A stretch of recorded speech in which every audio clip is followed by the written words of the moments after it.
Hi everybody! Welcome to Chelsea Groton Bank's Facebook video. My name is Miria Gray. I'm the Community Education Officer here at Chelsea Groton Bank. And today we are going to be talking about impulse buying. We've all been home doing our shopping online and making quick trips to the grocery store every couple of weeks with big lists. And so we probably haven't been exposed to as much impulse buying as we have in the past.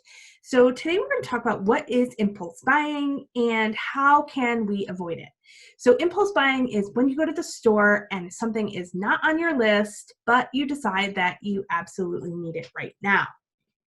So all of us are guilty of this at one time or another. It's not something that is unique to one person or, that, never happens. It's something that we can train ourselves not to do anymore or try to avoid. So let's talk about how we can do that. When my children were little, the most impulse buying that ever happened was when I took them to the grocery store and we're walking down the aisles and they are telling me about the things that they want that are not on my list. Sometimes I'm able to say no. Sometimes if it was less expensive, I would just give in and say yes. So those types of impulse buying happen often, even when we do not have our kids with us at the grocery store. We're going up and down the aisles and we see something that we remember is not on our list, but that maybe we might need in the future. It is not something we have allotted for this grocery trip, but it is something that we want. So we go ahead and get that, something that might be on sale or something that looks absolutely delicious. And so we're going to do that. This also happens when we're walking through any store. TJ Maxx is one of my favorites, but impulse buying happens all the time at TJ Maxx.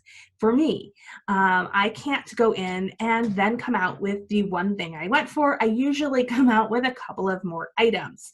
And this is because TJ Maxx will capitalize on you purchasing other items. They strategically place things throughout the store, and most stores do this.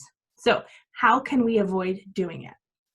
So the first thing is to go in with a list. Go in with a list of the items that you need to get while you are there, and do not get anything that is not on the list. This will help with 90% of it. The other 10%, what can we do? We can take the exact amount of money that we want to spend while we are there, right? So if you have cash, you can clip it to the back of your list, and then you can't overspend that amount of cash. You can buy a gift card to the store so that you can leave your cash and your credit cards and your debit cards in the vehicle or at home so that you have no way to purchase more than you would have. This is great for holiday shopping when you go in and all of a sudden you went in for something that was going to cost $50 and you've spent $300. It's great for those types of things. You can also shop online. So this is how ultimately I ended up stopping the impulse buying at the grocery store.